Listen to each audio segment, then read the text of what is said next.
We're bringing you boots on the ground insight from the ranchers, conservationists, and partners who are helping to preserve the best of the Golden State for generations to come.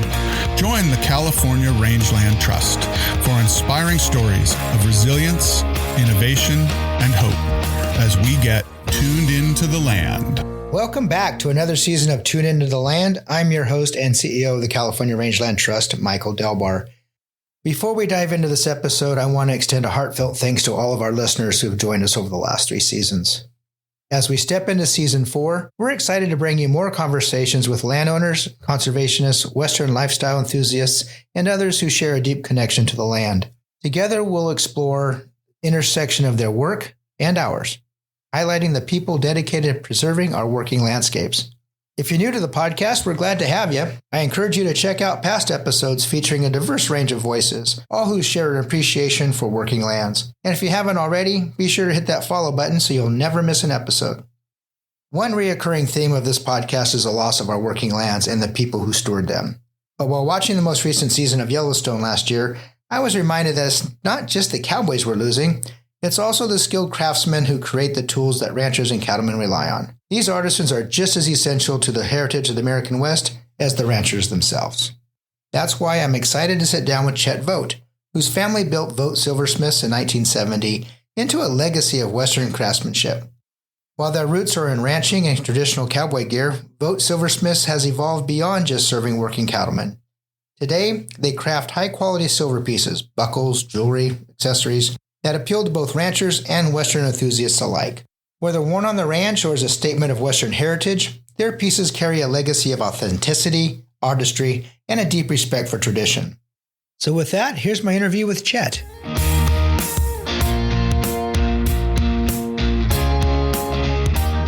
Today I'm sitting here with Chet Vogt to talk about how his family's ranching heritage has shaped their designs, the meticulous craftsmanship that defines Vogt Silversmiths, and the future of this time-honored tradition as it's passed down to the next generation of craftsmen and designers.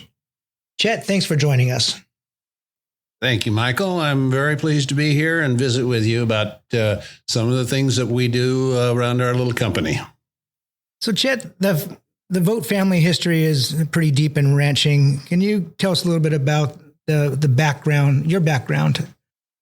Well, I come from a ranching family. You could almost call it third generation. My father's father's name was also Chet. Grandpa Chet was in the horse business his whole life. He, through the Depression, was a horse trader and then later became a trainer of trotters and pacers. And so my father grew up in that environment. My father was a rancher farmer, and I grew up in that environment. And kind of a long story. I grew up like a lot of these ranch kids where I left the ranch. I was never going to look back. But then I got down the road a ways and I said, hey, that was a pretty good life. So it's been my lifestyle here for the many years that I've been, and we are in the ranching business. We started out with a typical little ranch, a couple of cows, and through the years have built it. And at the same time, been working here with Vogt Silversmiths and started out, again, a very small operation, and we're still small in the big picture, but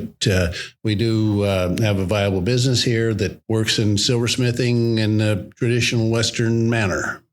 What got you started in the silversmithing? Well, I've had a propensity for design and art since I was probably young, just always doodling and drawing. And then in the late 60s, my father retired from the farming ranching business during tough times and was traveling in Mexico, found a source for silver bits and spurs. We started out in the bit and spur business, and I was working for Farm Credit at the time and saw an opportunity to get involved in a business other than just receiving a paycheck. And so we expanded from the bit and spur business into the silversmithing business. My brother eventually took over the bit and spur business, where we are exclusively now in the silver side, predominantly in jewelry. We started out in all of the different saddlery kinds of things and just Western tradition, but now we're almost exclusively on the personal adornment side. What's been some of the challenges you faced building up this business? Challenges, my God. Around every corner has been a challenge. It's there's a number of challenges in any business, Michael. It's competition, it's quality, it's personnel, it's marketing, the whole gamut of running any small business and trying to grow.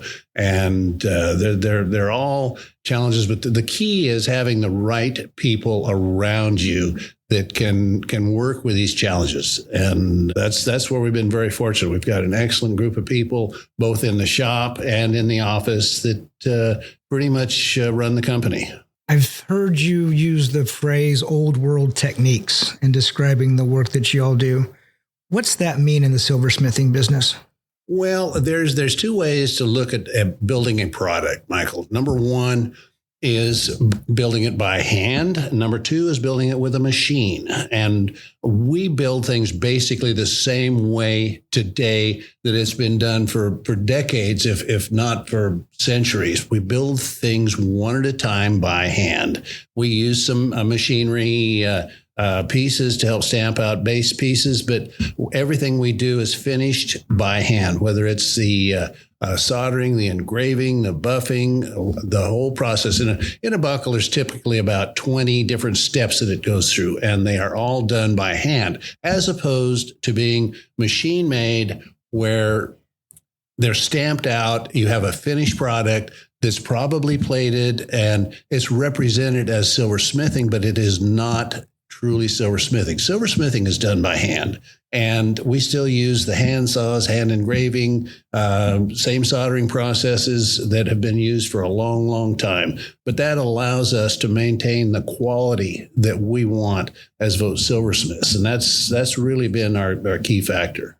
Well, as someone who has purchased a number of your pieces, I can attest to the quality. It's just beautiful work, and that durability of the jewelry. I sport a very custom Vogt buckle. I'm wearing it right now, and I'm proud to have that on. It's just, it gets attention. People notice it, and they notice all your jewelry. And it's really something that I think is a testament to your quality of the craftsmanship. But where do your designs come from? What's your inspiration? Well, when you look at design, I've never had a formal design course. So everything I've learned to do is just kind of from scratch. But when you look at design, Michael, there are basically three concepts in design of our type of product: a straight line, a circle, and a square. Everything that you do is off of those three dimensions. You may squash the square or dent the circle or cut the circle or bend a straight line, but everything you do is based around those. So once you start with that, then you start looking at different concepts, different ideas, looking at all of the things that are already out there and saying, hey, how can I build something that fits into our philosophy that has kind of the same dimensions, the same look, the same direction? You know, we're not plagiarizing. We're not copying other things. I look at other designs for inspiration to build new product. Now, one place I've really kind of left behind, and I really rely on help from internal, the ladies in the house and so forth, is on the ladies' jewelry side.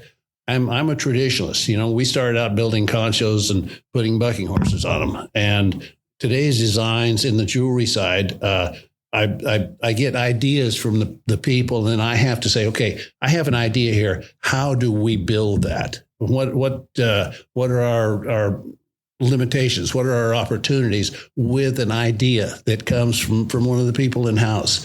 And you know, on the buckle side, it's just it's really pretty easy. Once you get into it, you say, okay, hey, I like this. Is this big enough, small enough, whatever? I mean, it's just it's your creative side that allows you to take an idea and put it on paper, so that in the shop they can take that paper and build the product. And they need good information in order to build it. So that's my job, is making sure that the information that they have allows the shop to build the product. I'm not a craftsman. I don't sit at a table. I don't actually build the product, but I do give enough information where the people in the shop are able to build the product to what I have in my mind. You used a phrase a minute ago, your philosophy, designing to your philosophy. What is that philosophy? My philosophy is to maintain the integrity of the Western heritage. Western silversmithing, Western silversmithing started in 1520 when Cortez landed in Mexico with his small gang of about 90 soldiers. And the soldiers are all craftsmen of some sort. Some were cooks, some were horsemen, they were all horsemen, but some had horse specialties, and there were silversmiths that came with Cortez. So actually the silversmithing has been done in Mexico for 500 years since Cortez arrived. And so the Western United States has Western silversmithing. If you go east of the Mississippi, you have a whole different type of silversmithing. It's not handmade, hand engraved like we have here in the West. So maintaining the integrity of that Western heritage and still trying to build product for today's audience there's a crossover there. It's not hardcore Western. It's not cowboy stuff anymore. And so it's maintaining the integrity of that culture and still building a product that people want for today's market. Are there any pieces that you consider especially iconic? And if so, what's the story behind it? There's got to be something over the course of your career that really stands out, it's memorable. We've been doing this over 50 years, Michael, and to say one piece is particularly iconic. My God, there's been just so many good pieces. I mean, we've built pieces for the different presidents of the United States. But anyway, we've built special pieces for so many people through the years, and to say that one is iconic. I saw that request, and I don't know what that would be. I mean, there's just been so many. Which presidents have worn your Reagan? artwork? Reagan was the best one. I built buckles for President Reagan and Nancy. I built buckles for President Bush. I built one for Governor Schwarzenegger. Those are the ones that come to mind. I haven't built one for President Trump yet, but I suspect I will here before long. And if he listens to the podcast, he'll be first on your list. But that just, you're asking me to go back a long way to remember some of those pieces. There's just been so many. And we built world champion buckles. We built just many iconic pieces. When someone comes to you and says, Chet, I want a custom piece. I want something that is just for me. How do you get out of that customer what they're looking for, and how do you translate that into a design? It's an interesting concept, Mike, where I have to read that person. I ask lots of questions and get as much information in my mind as I can. Then I start working on a design. Big, small, buckle, whatever it may be. And I put the parts and pieces together. And oftentimes I have them scattered on a piece of paper, and I say, okay, I want it to look like this. And then I will build a first design. Everything I do is on paper. I'm not mechanical at all. It's all pencil and paper. And I will do an original design, and then I let it get what I call cold. I'll put it aside. Almost never do I, on the first drawing, say that's good. I look at it, then I come back to it and I say, oh God, that was terrible. And here I've got and sometimes I start all over. Sometimes I move parts and pieces around, bigger, smaller. It's a process of reading that person's mind, their personality. What do they don't know what they want in many cases. But by talking to them, I can zero in on what I think they want. Then I build and I do the drawing. Then we do what we call a shop drawing, which is a finished drawing. And I present that to the customer and say, hey, what do you think about this? And almost always they say, wow, that is exactly what I wanted. They didn't know what they wanted in the first place, but they say, yeah, that's just right. And so it's a combination of reading their personality and what they really want, even though they don't know it. So it's a challenge, but it's a fun part of the game. Well, you've been extremely successful at that because, as I mentioned to you, I think when we last talked, you have a big booth down at Cowboy Christmas during NFR in Las Vegas, and always try to make a point of coming by and visiting with you. But every time I walk by that booth, and there's hundreds and hundreds of booths in those Cowboy Christmas, you are 2 or 3 deep of folks gathered around to come visit with Chet Vogt. And I think that says a lot about your skill and your personality and your artistry. And they wouldn't be doing that, Chet, if you didn't have the secret sauce here and creating some beautiful, beautiful work.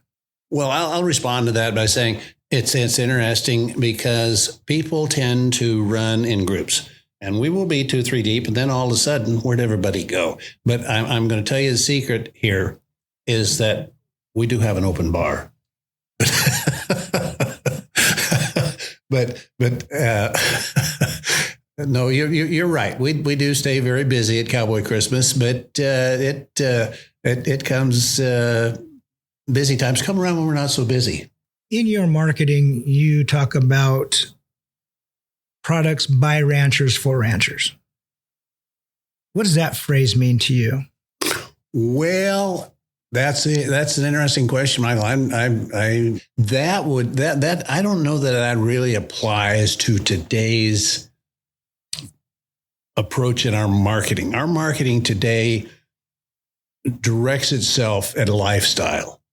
And in some cases, it may be a rancher, but in many cases, it's the guy who wants to look and live the lifestyle. And so an important part of what we do, yes, is ranchers, but at the same time, it's people who look at ranchers and kind of want that same look and feel. So that would be as close as I could come to that. Do you think your experience as a rancher has given you a different perspective than some of your competitors have?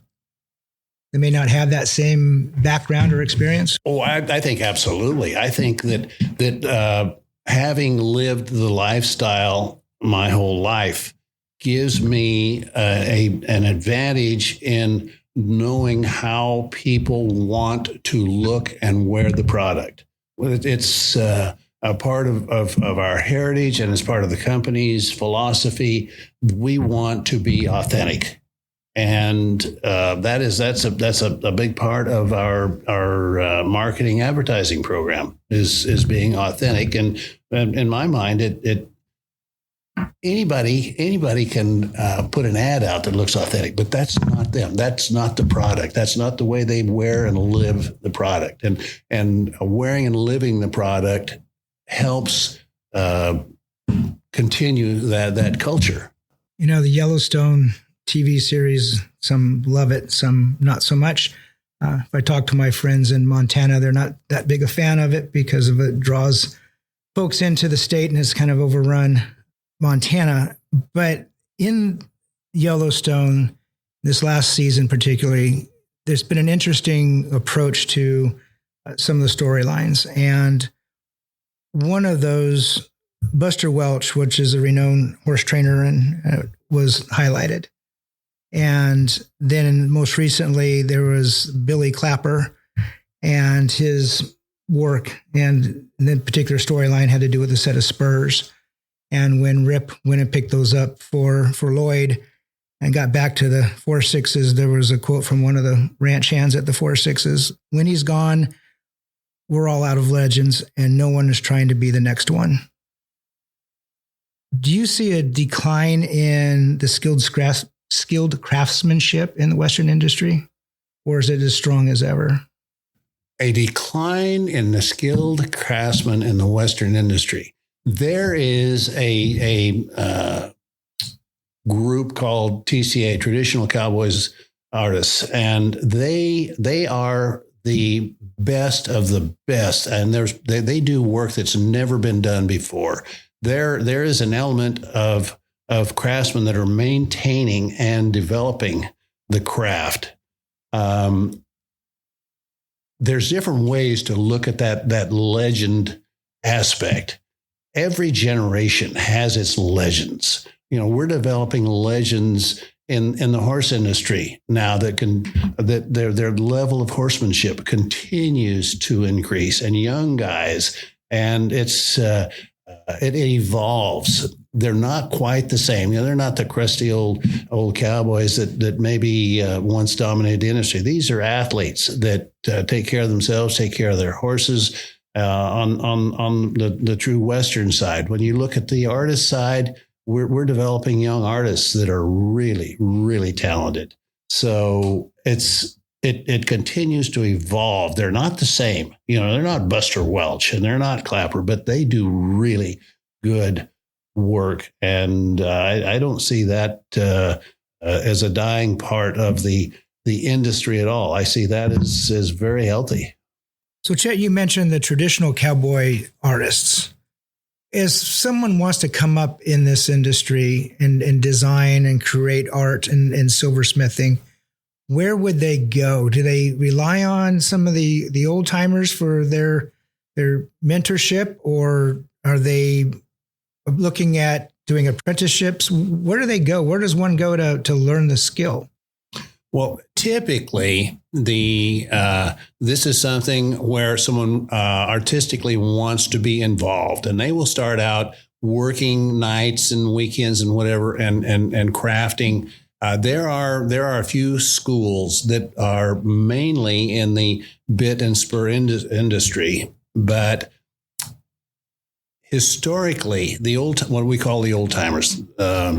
Which I probably am one now, but historically, the old timers would not share a secret with a young person. They would take it to their graves before they would tell someone a secret, unless they happened to have an apprentice that they would take on and mentor them, which occasionally happened.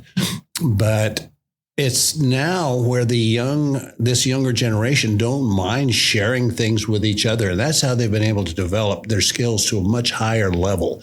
And it's a tough, tough journey. I don't care what artistry field you are in, whether you're painting or sculpting or doing silversmithing. It's really, really hard to make a living and get ahead. And the really talented ones over years will generate that audience where they can sell their product at a good value. And I can think of a few of them that do and do it quite well. But there are many young ones coming on, aspiring to get to that level where they really have to have a job to sustain themselves or do something until they can get to a point where their work is unique enough and in demand where they can make a living. So it's really, really difficult for these young people to become at a high level. It's a pyramid effect, and it's pretty broad at the bottom and pretty narrow at the top. It's not much different than the ranching business itself. Absolutely. Not much different than the ranching business.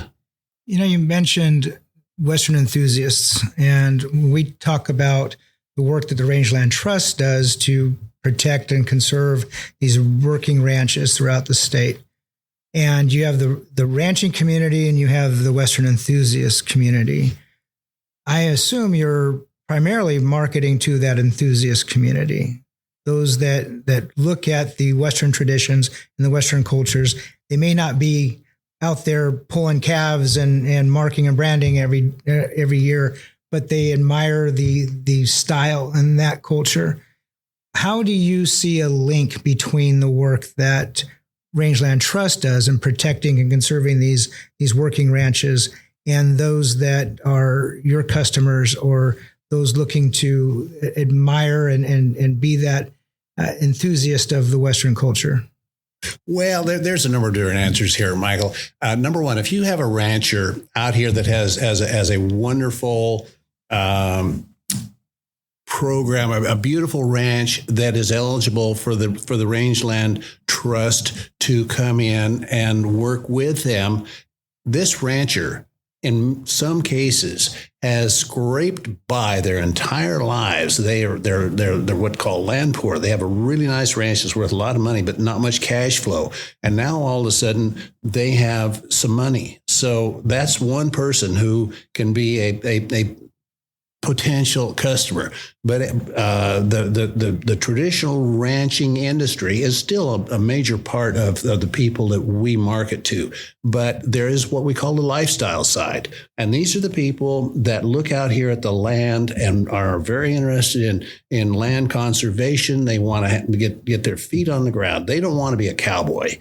They want to be a part of the industry. And again, they are very interested, if they're going to make that kind of investment, in sustainability of the land. They want to work in conserving this land that they now hopefully have learned to love for the future. And so therein would be the nexus to what I call PFP, people from the pavement, who now have become worked into the land environment and want to be part of that culture. And they then look and say, hey, I want to look like this. I want to be comfortable in that lifestyle. I'm not going to go out there and wear my Gucci shoes and